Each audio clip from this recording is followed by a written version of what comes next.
हर हर महादेव, जय भोलेनाथ। नमस्कार, मैं साधना पांडे मार्गदर्शन पे आपका स्वागत करती हूँ। दोस्तों, कभी कभार क्या होता है कि हमारे भाग्य से ज़्यादा हमें प्राप्त हो जाता है और कभी कभी जो भाग्य में होता है वो भी नहीं मिल पाता है। ये सब कुछ निर्भर करता है हमारे कर्म पर।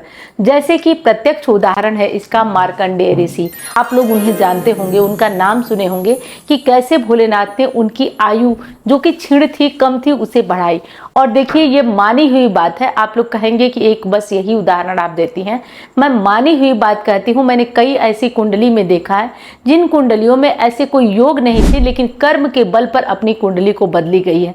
ये कलयुग है, लेकिन मैं प्रत्यक्ष इस चीज को आपको बता रही हूँ, प्रमाण के द्वारा बता रही हूँ, क्योंकि मैंने देखा है। कुंडली देखकर मैं शॉक्ड हो गई कि ऐसे कैसे मतलब ये चीजें हो रही हैं। लेकिन जब उनसे बात किया गया तो पता चला कि वो सुखी हैं। तो उनकी कुछ दिनचर्या है या उनको किसी ने बताया था, वो उस नियम पर चलने लगे और बस उनके जीवन में खुशियां आ गई, परेशानियां दूर हो गई। तो आज मैं बताऊंगी आपको कुछ ऐसे नियम जो कि मैंने लोगों से सीखा है, आप लोगों से ही देखा है।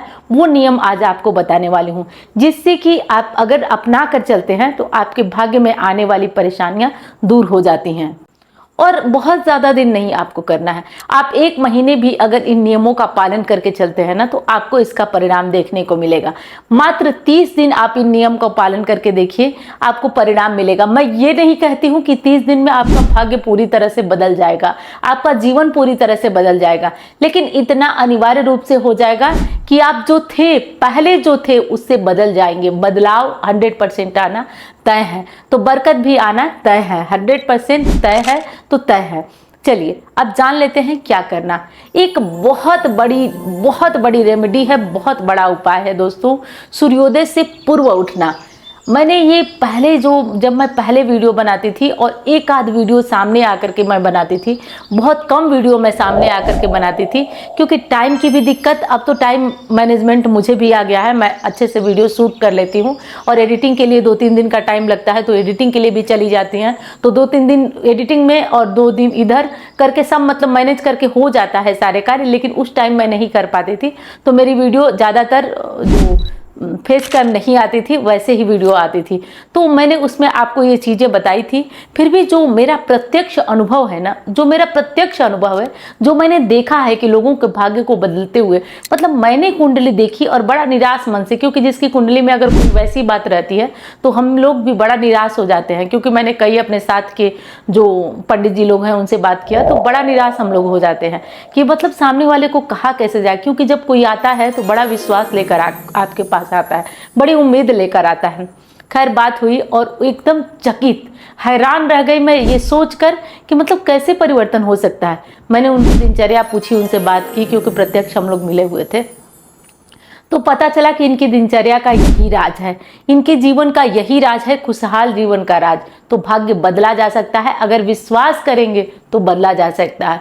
अगर नहीं करेंगे, आपको ये बातें झूठी लगेंगी। क्योंकि देखिए, एक पत्ता भी हिलता है तो ईश्वर की मर्जी से। अगर आप मुझे सुन रहे हैं और मेरी बात पे विश्वास कर रहे हैं तो ईश्वर की मर्जी से। अगर मुझे सुन रहे हैं, मेरी बात पे विश्वास नहीं कर रहे हैं, तो ईश्वर की मर्जी से। तो ध्यान रखिएगा इस बात का कि हर एक कार्य ईश्वर की मर्जी से होता है। अगर आप इस चीज को समझे तो वो भी ईश्वर की मर्जी से समझ पाएंगे। तो अब करना हमें ये है कि पहला कार्य, जो कि मैं बहुत पहले आपको बताया करती थी, जब मैं बताई ही हूँ आपको कैसे, मतलब एकदम एक आध वीडियो ऐसे सामने आकर के शूट करती थी। ज़्यादातर वीडियो मेरी उसी तरह स्लाइड पे ही जाती थी। तो उसमें सबसे प्रमुख चीज़ है कि सुबह जो ब्रह्म मुहूर्त का टाइम है, उस ब्रह्म मुहूर्त में जगिए। कैसी गरीबी है आप करके देखिए, किस तरह की गरीबी है जो दूर ना हो जाए इन उपायों से। आप करके देखिए और मानिए इस चीज़ को। आप ब्रह्म मुहूर्त में जगिए, उठ जाइए 4 बजे, छोड़ दीजिए बिस्तर अपना, उठ जाइए। बिना मोह के आप बिस्तर को त्यागिए और आप किसी तरफ मत देखिए, आप बिस्तर को त्याग दीजिए, बिस्तर को त्यागिए। और महिला हैं तो अपने घर में जो झाड़ू है उसको निकालिए, जो झाड़ू पोछा सफाई जो भी करती हैं, सूर्योदय होने तक अगर आप अपने घर के मंदिर में दिया धूप बत्ती जला देती हैं, पूरे घर में आरती और घंटी की आवाज़ कर देती हैं, अपना जो पाठ स्तोत्र मंत्र है वो कर लेती हैं, तो ये आपकी जीवन में बरकत के द्वार खोल देगा। ऐसी व्यक्ति, ऐसी महिला या पुरुष कभी धन के लिए निराश नहीं होगा। इतना मान के देखिए, करके देखिए, दावा है मेरा। तो पहला ये कार्य करिए कि आप ब्रह्म मुहूर्त में बिस्तर छोड़िए। अगर बार बार आपकी नींद सूर्योदय के बाद खुलती है तो मानिए यही परेशानियों का कारण है।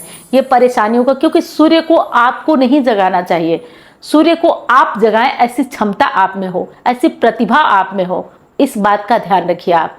तो पहला ये कार्य कर लीजिए। और दूसरा कार्य आपको जो करना है, महिला है या पुरुष हैं, तो सबसे बड़ी जो बरकत होती है ना, वो हमारे रसोई घर से आती है, हमारे रसोई घर से आती है। अगर हो सके तो आप अपने रसोई घर में कुछ ऐसा भोजन बनाइए जो भगवान को प्रतिदिन भोग लगा सके। आप लड्डू गोपाल जी, भोलेनाथ जी, जो भी देवी देवता जिस पे आप भरोसा करते हैं, उनको प्रतिदिन भोग लगा सके। चलिए आप कहेंगे ना दीदी ये नहीं हो पाएगा, प्रतिदिन भोग हम नहीं लगा पाएंगे, लहसुन प्याज खाते हैं, ये है वो है। ठीक है, आप नहीं लगा पाएंगे, लेकिन इतना तो कर सकते हैं ना कि आपके घर में कोई नई चीज आती है, कोई नई चीज आती है। मान लीजिए कि जैसे सीजन का नया फ्रूट है, आपने मैंगो लिया, तो वो तुरंत बच्चों को मत दीजिए, तुरंत मत खाइए खुद। आप उस मैंगो में से निकालिए दो और उस दो को ले जाकर के कहीं सुरक्षित स्थान पर रख लीजिए, कल उसको भगवान को भोग लगा दीजिए। अगर कोई छोटा बच्चा है, तुरंत मान नहीं रहा है, रो रहा है, तो उसको तुरंत दे दीजिए, लेकिन भगवान के लिए अलग निकाल के रखिए और उसको सुबह या शाम में कभी भी भोग लगा दीजिए। इतना तो आप कर सकते हैं ना, इतना आप कर सकते हैं। तो ये कार्य करिए। कोई मिठाई आई, कोई फल आया, कोई नई चीज आई, तो आप इसका भोग अनिवार्य रूप से लगाएं, क्योंकि भगवान जब आपके घर में विराजमान है तो वो भी परिवार के सदस्य हुए। तो इसलिए इस कार्य को आप अनिवार्य रूप से करके देखिएगा, आराम होगा। अगली चीज है जिसे आप जरूर करना करिए। मैंने एक और वीडियो में आपको जो बातें कही रहती हूँ वो याद आ जाती हैं। एक और बात आपसे कही थी कि पीपल पूजने वाला कभी गरीब नहीं होता है। जिन परिवारों में 3 साल तक पीपल पूजा होती है वो परिवार कभी गरीब नहीं होता है। तो आज फिर वही बात दोहराने आ गई हूँ कि जिन परिवारों में पीपल पूजा होती है, क्योंकि मैंने उनसे पूछा, उन्होंने बताया कि आपकी एक पुरानी वीडियो थी, मैंने सुना और उस वीडियो को देखा। और यहाँ पे मैं कैसे कहूँ, क्योंकि मुझे नहीं लगता है कि ये YouTube है, लोगों को लगेगा कि ये तो अपनी बातें बोलने के लिए कुछ भी बोलती जा रही हैं, क्योंकि मेरा तो काम ही है वीडियो बनाना। लेकिन कैसे मैं कहूँ, मेरे पास कोई शब्द नहीं है। लेकिन मैं इतना कहती हूँ कि वो केवल मुझसे इसलिए मिलने आई थी क्योंकि उनके जीवन में परिवर्तन आया था, एक मात्र छोटी सी वीडियो से। तो मैं आज वही चीज़ें दोहराने जा रही हूँ, विश्वास हो तो समझ लीजिएगा। तो करना यह है आपको कि पीपल पूजा ये करने वाला कभी गरीब नहीं होता। इस व्यक्ति के खाते में बढ़ोतरी होती ही होती जाती है। तो आप क्या करें कि शनिवार और गुरुवार को पीपल पूजना प्रारंभ करिए। शनिवार, अब पीपल पूजा की विधि मुझसे मत पूछिएगा, बहुत सारी वीडियो चैनल पे पड़ी हुई है। पीपल पूजा मार्गदर्शन सर्च करेंगे तो करके भी मैं दिखाई हूँ, आप वहाँ से देख सकते हैं।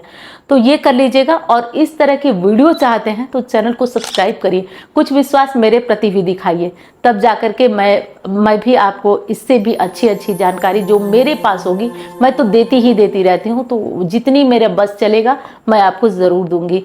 अब दूसरी चीज़ है कि तीसरी चीज़ तो हमारी हो गई कि पीपल पूजा, जो आपको, अच्छा कुछ लोग क्या करते हैं कि बहुत तेज़ सर्दी है, सर्दी भर अब नहीं पीपल पूजा करेंगे, फिर अच्छा मौसम आएगा तो जाएंगे, फिर अभी तो बहुत बरसात है, बारिश हो रही है, नहीं जाएंगे, बारिश भर तो नहीं पूजा करेंगे, बारिश के बाद अच्छा मौसम होगा तो जाए। ऐसे लोगों के घर कभी कुछ अच्छा नहीं होगा, क्योंकि आप नियम जो ले रहे हैं, चाहे बारिश हो चाहे कुछ हो, अरे मैं ये नहीं कह रही हूँ कि तूफान आया है तब भी आप जाइए, कोई बहुत बड़ी विपदा है तो आप मत जाइए, लेकिन इसके लिए छोड़ देते हैं आप पूजा कि बहुत तेज सर्दी है, इसके लिए छोड़ देते हैं आप पूजा कि थोड़ी थोड़ी बारिश हो रही है, इसके लिए मत छोड़िए ना, क्योंकि आपका नियम ही तो देखा जाता है कि कैसे नियम से आप कार्य करते हैं। अगर आप इस नियम से कार्य नहीं करते हैं तो फिर मानिए ना कि आप उसके अधिकारी ही नहीं है, जो ईश्वर प्रकृति आपको देने वाली है, आप उसके अधिकारी नहीं है। तो पहले अधिकारी बनिए और अपनी कमियों को देखिए, क्योंकि मैं देखती हूँ मंदिरों में भीड़ उस समय लगती है जब मौसम अनुकूल होता है, उस समय नहीं लगती है जब मौसम प्रतिकूल होता है। अनुकूल मौसम में सभी लोग जाते हैं, प्रतिकूल में कोई नहीं जाता है। तो प्रतिकूल में भी जाया करिए, ऐसे बनिए कि अनुकूल प्रतिकूल का कोई प्रभाव आप पे न पड़े, आप हर समय हमेशा जाते रहें। फिर देखिए भगवान कैसे आपकी नहीं सुनते हैं, कैसे आपकी नहीं भरते हैं, ये देखिए करके। तो ये भाग्य को बढ़ाने वाला उपाय है पीपल पूजा, आप करके देखिए, इसे बड़ा आनंद आएगा, बड़ा आपको अच्छा लगेगा, इसे करके देखिए। और एक चीज और कहूंगी आपको कि जो मैंने इन नियमों को कहा, बताया उन नियमों का पालन आप हमेशा करें। 30 दिन करेंगे तो आपको एक हल्की सी पॉजिटिविटी देखने को मिलेगी, चीजें लगेंगी कि नहीं सब अच्छी हो रही हैं। लेकिन आप अगर इनको क्रमशः करना प्रारंभ कर दिए, फिर देखिए चमत्कार कैसे होता है, कैसे चमत्कार होता है। चलिए अब बस इतनी सी बातें, मिलती हूँ अगली वीडियो में। धन्यवाद।